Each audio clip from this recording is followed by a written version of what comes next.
Hello, my name is Diana, the Dummy Cook, and today we're going to talk about the accessories that come with a Thermomix.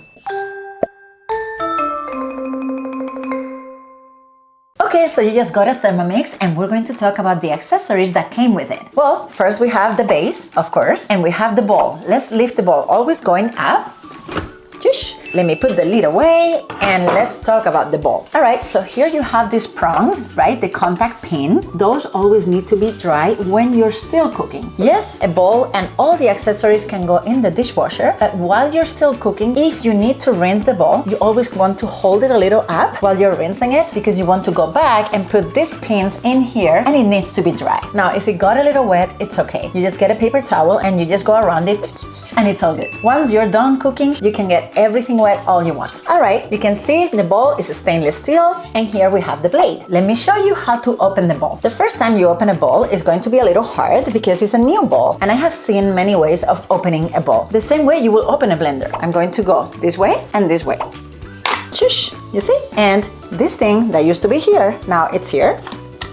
So we can take it out. Whenever you cook meats and chicken and things that can get stuck in the blade, obviously open it up and get the blade out so you can reach it. As you can see, the blade is very, very sharp on one side and dull on the other. When you're cooking, everything is pre-programmed, so the Thermomix knows when to go one way or another. Now it's chopping, now it's kneading or stirring or whatever it needs to do. When you're cleaning the blades, I advise you to have a straw cleaner because it's the best way to go in here and be able to reach every single corner. When I try to reach with this, I just can't, right? So yeah, that's my advice. And now this is my little tip. After I wash the blade and the bowl, I like putting the blade on the countertop and I like putting the bowl on top because I don't want anyone in my house going and hitting this, right? It is very sharp. All right, let's put it back in. You see, it's like a puzzle, like one of those kids puzzles. You just have to put it in and feel like it locked. And now you need gravity to be able to put this back on. You see how this is going to match the handle? It will end here, but it starts here. So I'm going to start here and I need gravity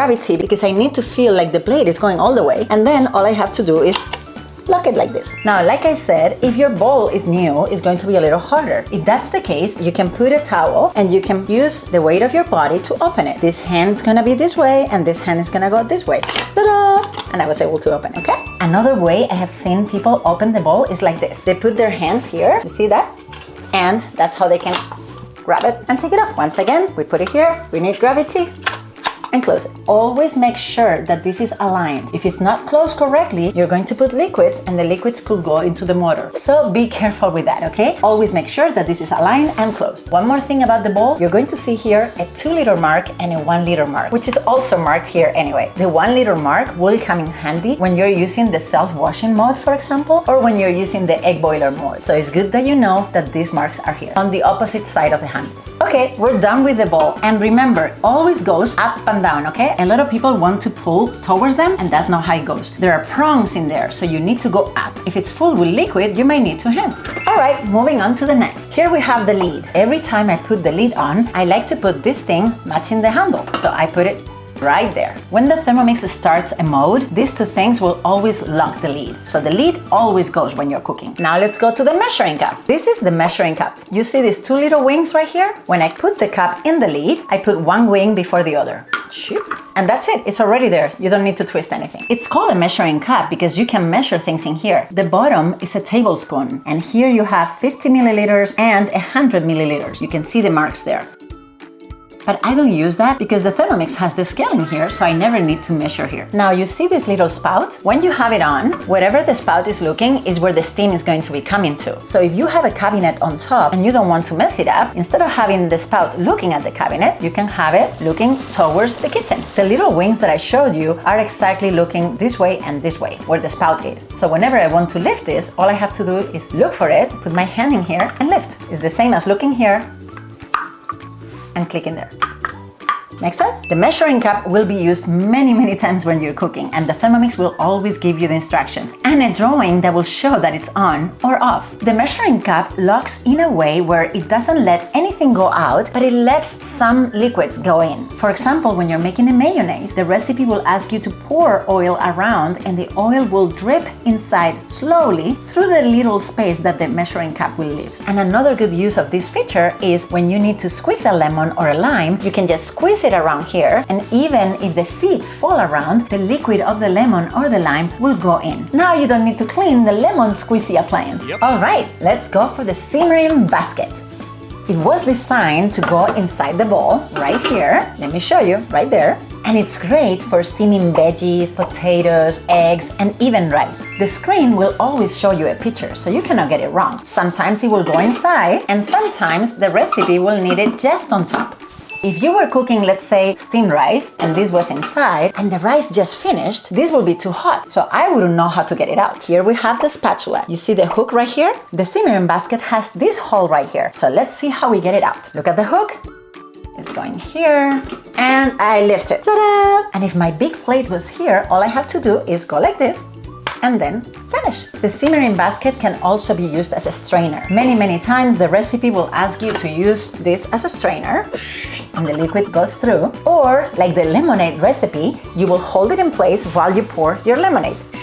By the way, when your Thermomix arrives, the simmering basket will always be inside, and it's the best place to put it when you're transporting your Thermomix. Okay, so now it's time for the spatula. The spatula obviously is going to help you scrape things in or out as you're done cooking them. The best way to get food out is to push everything in first and then go clockwise, which is the dull side of the blade, moving the food until you have everything out, like in this video.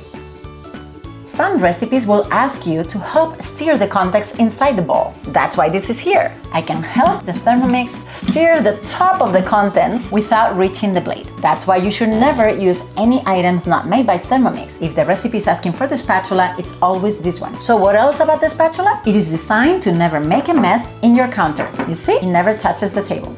I'm telling you, German engineering, they thought of everything. Now we're going for the splash guard.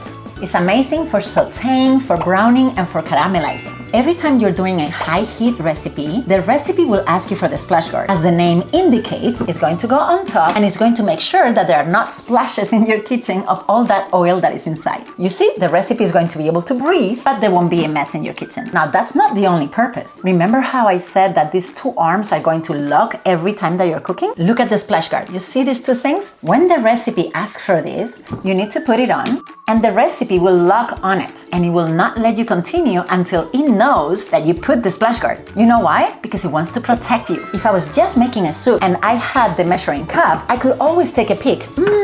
Let me see how my soup is going. I can do that with dough, I can do that with many things, but not when you're using the splash guard.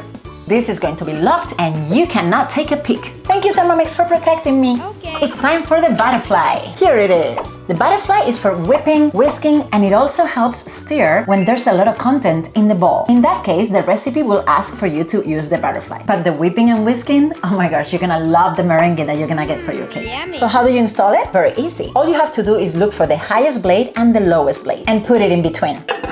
See? Just like that. Now you need to twist it a little bit to the right, and if you did that correctly, then you can hold the ball just from the butterfly because it's locked. You want it out, go back to the left, and get it out. When you use the butterfly, never use more than speed 4. If you're using it in a guided recipe, that's what it's going to say. But if you're using it manually, please remember, not more than a speed 4 or you'll chop it. And now we're going for the Varoma. Here it is. We have the Varoma dish, we have the Varoma tray, which will go sometimes when you want more than one level, and you have the Varoma lid. Obviously, the dish and the lid will always go when you're using the Varoma, and they go right on top of the bowl and its lid. When you're using the Varoma, you're steaming anything that is inside. You might have soup here, rice here, veggies here, and salmon here. Maybe you have chicken, maybe you have a cake. There are so many things that you can steam in the Varoma. When you're doing all those recipes at the same time, that's called vertical cooking. Many guided recipes will have that, but any time that you're making a soup here, a sauce, or anything that is boiling, you could take advantage of it and put the Varoma on top to steam some items. Here's the chart with all the times that you need for different veggies, different proteins. So just look up the chart and use the Varoma accordingly. Let's say that we have a recipe that needs broccoli here. Remember, the steam is going to come through this hole, through all these holes. So when you fill this with broccoli, you need to make sure that you leave holes for the steam to come through, obviously. Now, some recipes will ask you for parchment paper because they don't want the juices to be mixed. Or maybe the recipe wants the chicken to cook in its own juice. If that was the case, let's say that we have a soup here and the recipe wants this parchment paper in here.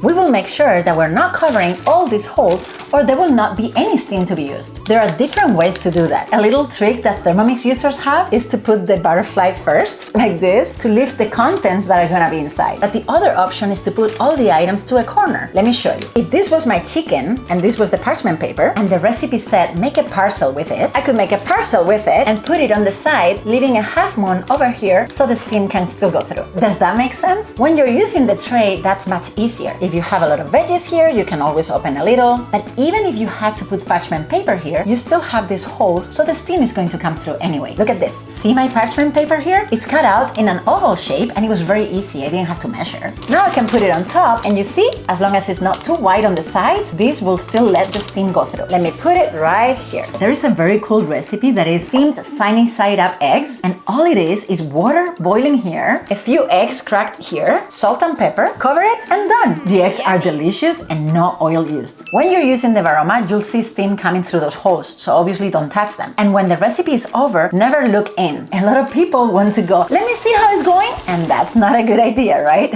I'm getting a facial here. So when the recipe is over, you always let it go a little bit on the back and then you look. Now there's something that I always tell everyone about the Varoma. If you're cooking proteins in the bowl and you follow the recipe with the correct measurements, the chicken cut in the pieces that the recipe was asking for, if you did all of that and you cooked in the bowl, the recipe will be cooked to perfection. That is a robot doing the work. The only few times that I have seen food being cooked in the bowl and not finished is because maybe the blades got caught up in the piece of chicken and the chicken could not saute turning around. But 95% of the times when you're cooking that protein in the bowl and you follow the steps correctly, it should be cooked to perfection. Now, when you're using the Varoma, I always say that you're adding a human factor. Now, you are adding the items here. Did you put them to the side? Did you leave enough holes for the steam to come through? Or even the fact that 10 ounces of salmon could be something like this, very thin, or it could be something like this, very thick. So in this case, 20 minutes might not be enough for that salmon. That's why I always tell everyone, if you're making protein in the Varoma, always have a thermometer with you and test it. If it's not done all the way, it's okay. You click back in the screen, go back to that step, change the time to add a few more minutes, and that's it. And one last thing for the Varoma, yes, of course, it can also be used for a strainer. It's a great pasta strainer. All right, so we have reviewed all the accessories that come with a Thermomix. Thank you so much for watching, and if you have any questions, please contact me here. Thank you.